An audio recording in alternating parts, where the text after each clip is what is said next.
Hello, everyone, and welcome to another episode of Selling Greenville, your favorite real estate podcast here in lovely Greenville, South Carolina. I am your host, as always, Stan McCune, realtor right here in Greenville, South Carolina, and you can find all of my contact information in the show notes, especially if you need a realtor in the Greenville area. That is really the way I make money. I don't really make a whole lot of money through this podcast, so that's the way you can best support me, is by using me as your realtor. So please, my contact information is in the show notes. And just a reminder, as always, please, the only other thing I ask of you guys is that you rate, review, subscribe, do all of those things with regard to the show, so you don't miss future episodes, and so you support the show in that way. So I would greatly appreciate it if you guys could do that, just those two things. Now, I've been doing this in the middle of my shows, but today is the first day that we're going to introduce the official sponsor of Selling Greenville, Piper Insurance Group. Great insurance company that I use for my home and auto and umbrella insurance. They can help you with all three of those things. They're an independent insurance agency, so they can quote multiple different carriers to bring you back the best possible rate that they can find. They operate currently in 3 states: South Carolina, obviously, but also North Carolina and Georgia, and they can help you out with investment and commercial properties, fix and flips, rentals, ground up new construction, all of those good things. So please, their contact information is also in the show notes. Please reach out to Piper Insurance Group for a free quote today. Well, unfortunately, we are having to do a part 2, basically from last week's episode, because already things are changing and being a little bit chaotic with regard to the new compensation things that are happening in the world of real estate. And what happened literally the day that I released last week's podcast, got a little bit of a bomb dropped on me from my brokerage. Not a bad bomb, but just a surprise. It wasn't something that I was fully expecting. Was that C.Dan Joyner Realtors decided that we are going to completely decouple buyer agent compensation from listing agent or listing brokerage compensation. And I'm calling this the Great Decoupling. C.Dan Joyner is not the only company doing this. There are other companies doing this, and probably at some point this will become the standard for the industry. But in essence, there is not going to be any compensation for a buyer's agent ever coming directly from C.Dan Joyner as a listing brokerage. That doesn't mean buyer agent compensation is going away on our listings and on my listings, but it is just going to be handled a little bit differently, and that's what I'm going to explain in this episode a little bit more. And I'm going to try not to rehash things that we discussed in last episode as well. So some of this does change some of what I said in the pod last week, because like I said, it came as a bit of a surprise. But I'm with C.Dan Joyner. I'm going to abide by these policies, and I do think that they will benefit some sellers in the end. So here's the gist of it. We discussed last week that we can no longer offer, realtors can no longer offer MLS compensation, or on MLS, any compensation to a buyer's agent. You can still offer compensation to a buyer's agent, it just can't be on MLS. Well, as I've already said, C.Dan Joyner, my company, is no longer offering brokerage as a listing brokerage, offering compensation to a buyer's agent at all. It's going to have to come through the seller, is how this is going to work. Now, I don't speak for all C.Dan Joyner realtors on here. In other words, nothing I say on here should be taken as a statement from the company. And additionally, this is a rapidly evolving environment. So anything I say on here could very well change, and it could change very quickly. If it does, then I'll let you guys know that. So please keep that in mind. If you're listening to this in like 2027, things might be completely different than they are as I'm recording this in 2024. But for now, this is where things stand. And because I'm not speaking on behalf of the company, moving forward for the rest of this podcast, when I'm talking about listings, I'm not going to talk about listings with C.Dan Joyner. I'm going to talk about listings with me as a realtor. Otherwise, I could see this really getting confusing. Okay, so what does all this mean? It means that for listings with me, the only amount that a seller will be agreeing to pay from now on is the listing commission to me alone, with no consideration in writing. Very important caveat: no consideration in writing for compensating a buyer's agent.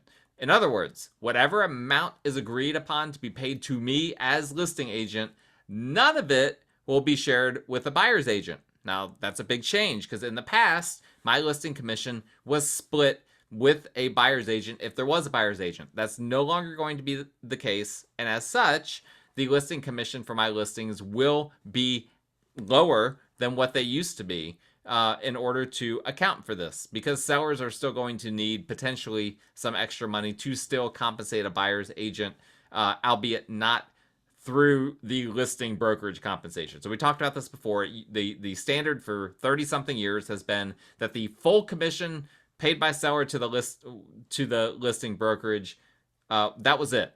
There was never it was never that the seller was paying both the buyer's agent and the listing agent. What it was the seller was paying the listing agent, and then the listing agent was cutting off a split of their commission with a buyer's agent if there was one. And that just made sense. If the buyer's agent brought the buyer, then they deserved, roughly half of the commission. And in my case, different agents did it differently. In my case, I would always give half of my commission to the buyer's agent. Well, that is the core thing that's changing. Is it's no longer going to be that commission that kind of assumes that, indirectly maybe assume that there might be a buyer's agent. Now it's just going to be a lower listing amount, without any direct in writing compensation for a buyer's agent. That's what we have decoupled. We've decoupled the buyer's agent commission completely from the listing agent commission. Okay, are you following? Hopefully you are. This is what the Department of Justice wanted. If you don't like the new system, take it up with the president and the DOJ. Now, I said last week that sellers should still consider compensating buyer's agents, because most likely they will make more money in the long run doing that. I'm not going to rehash the logic behind that, because you can still listen to my podcast from last week in order to get my thinking on that. So just go back and listen to that if you're curious. But nothing that I said with regard to seller strategy is changing. Sellers should still be willing to compensate a buyer's agent in order to make sure that you as a seller get top dollar for your home. This isn't to subsidize buyer's agents. This isn't to keep buyer agency alive. Nobody's trying to do that. Buyer agents provide a tremendous value. I've talked about this before in the show. Again, not going to rehash it. They provide a ton of value. Transactions go much smoother, generally speaking, when there's a competent buyer agent involved. And if they're not compensated, then they're not going to potentially be able to even show your home, because if the buyer can't afford to compensate their buyer agent, then why would they want to look at a home that's not offering any sort of buyer agent commission at all?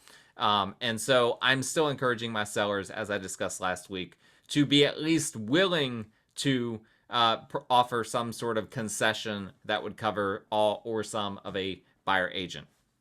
Are sellers forced to do that? No, they are not forced to do that. And so this is the big thing that's changing from what we talked about last week, is that from now on, sellers with me will not be locked in any way to compensating a buyer's agent. They were never locked into that, to be clear, but some may have felt that way. Now that it's decoupled, you can't even feel that way, and under no circumstances can you come to the conclusion that you are automatically paying for a buyer's agent. You should just be at least open to the possibility. So when a buyer makes an offer on one of my listings, they need to help, if they need help, paying for their buyer agent, because a buyer can still just pay for the buyer's agent. That's really the simplest option here, but a lot of buyers can't.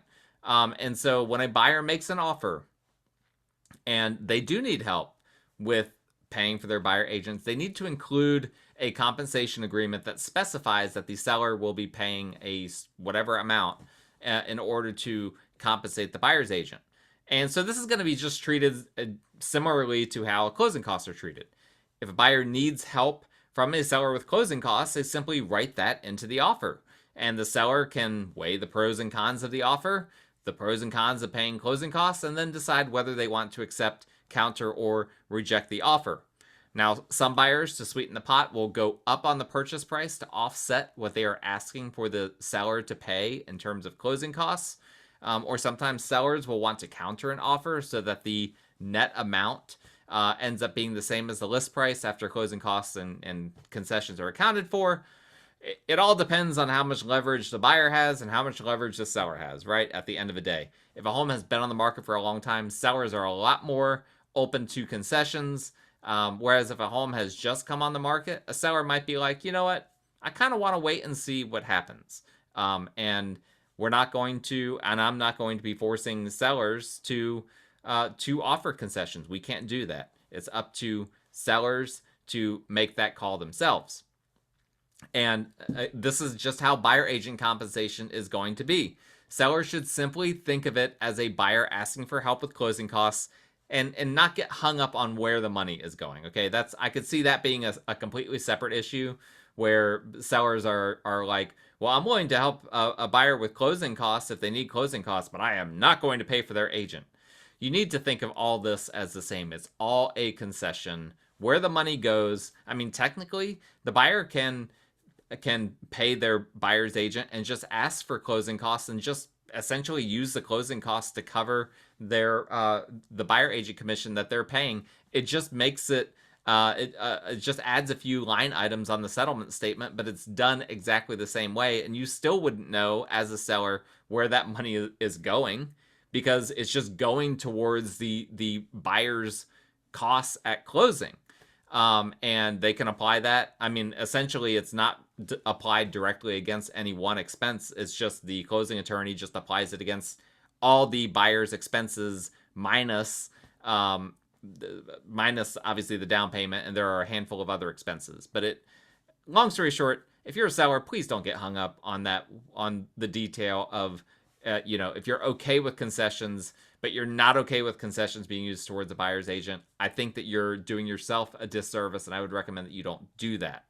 But you as a seller will simply weigh as you get that offer and is asking for whatever compensation for a buyer's agent or closing cost help or whatever. You're just going to weigh that the same as you always have when a buyer has asked for concessions. If you're in a position where you want, where it makes sense for you to pay for concessions, then you should do it.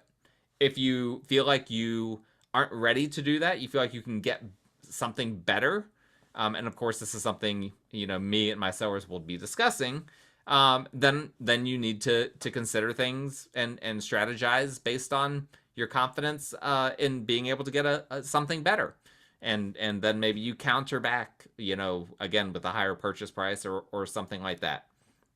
But sellers won't have to accept compensation, but to accept that they will be paying compensation towards the buyer's agent, but they need to consider the pros and cons of it. Again, we talked about that in a lot more detail in the last episode that I recorded on here.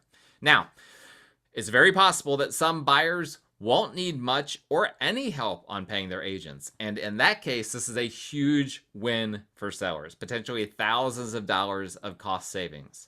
For buyer's agents, this could present some difficulty when the market turns back into a hot seller's market. Time will tell, but for now, I think buyer's agents are generally going to be able to find ways to get compensated without much drama because the market is slow enough right now.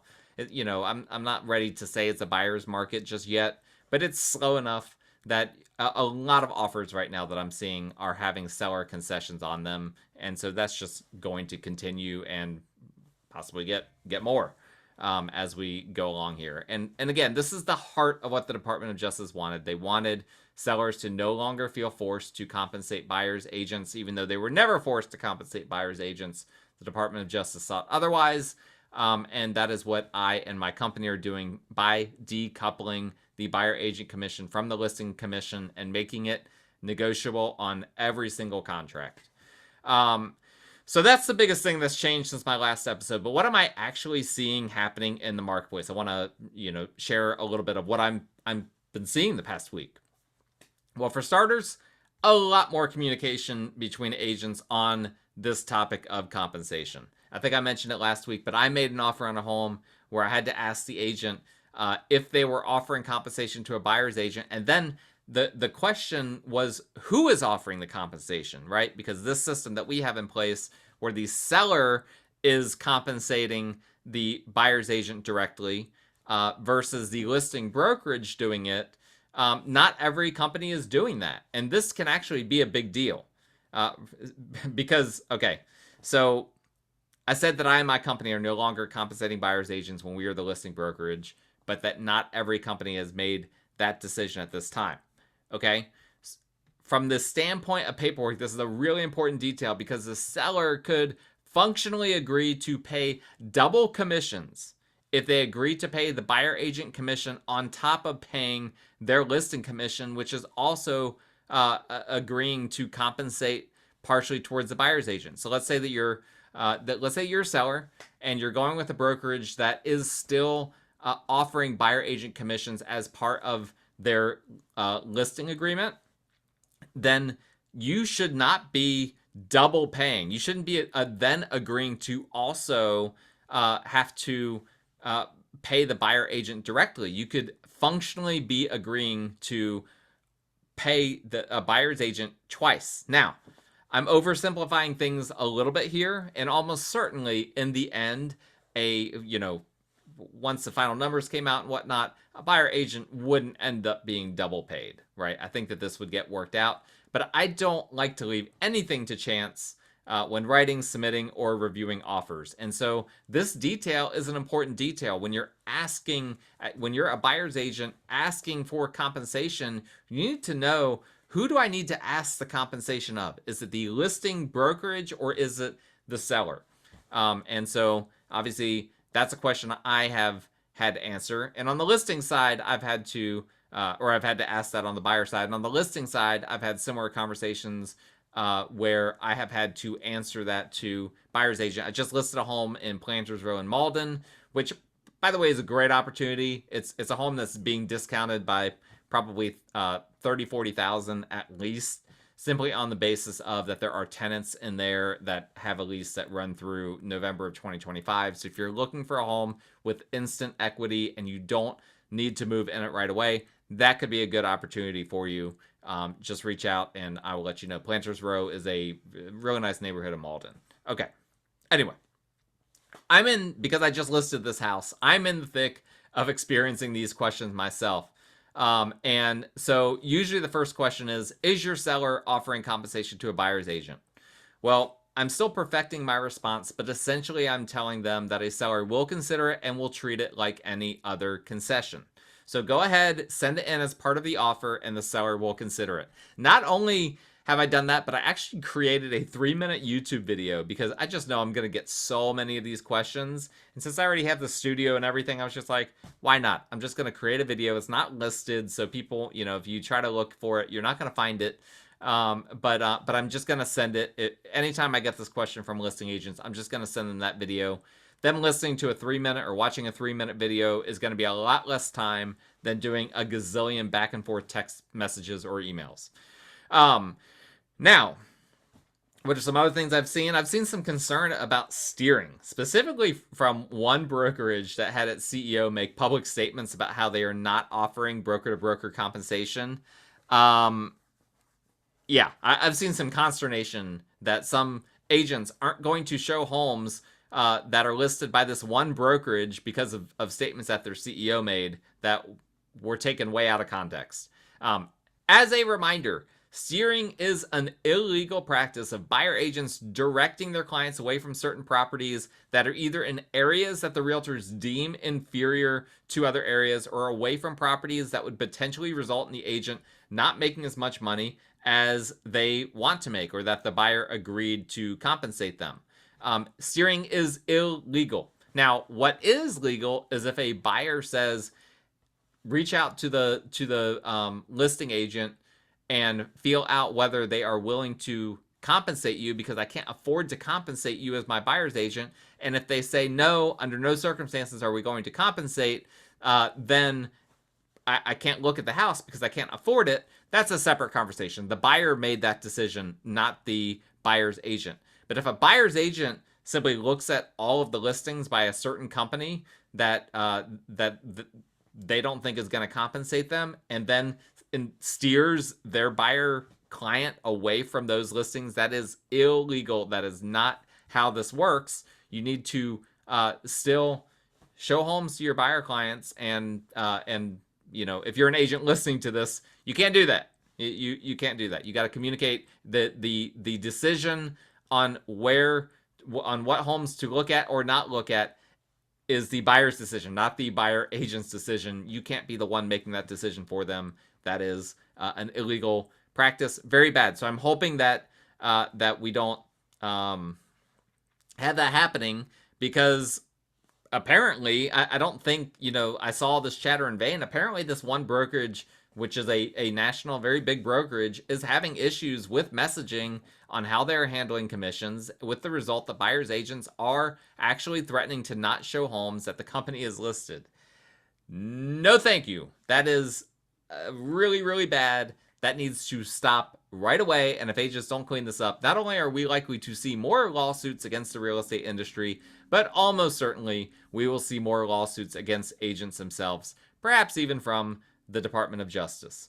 And this is, again, reinforces why sellers should at least be amenable, open to having a conversation about compensating buyers agents, because again, there's going to be situations where buyers will choose to not look at a home. I'm not going to assume that buyer agents are going to steer, because again, they could lose their license if they do that. But buyers themselves may very well do that, and there are some very real there's some very real potential that this could result in indirectly in steering from buyers themselves, right? Let's say that a buyer is looking at an area that's a lower income, lower socioeconomic status area, and in that area, the sellers simply cannot compensate buyers agents.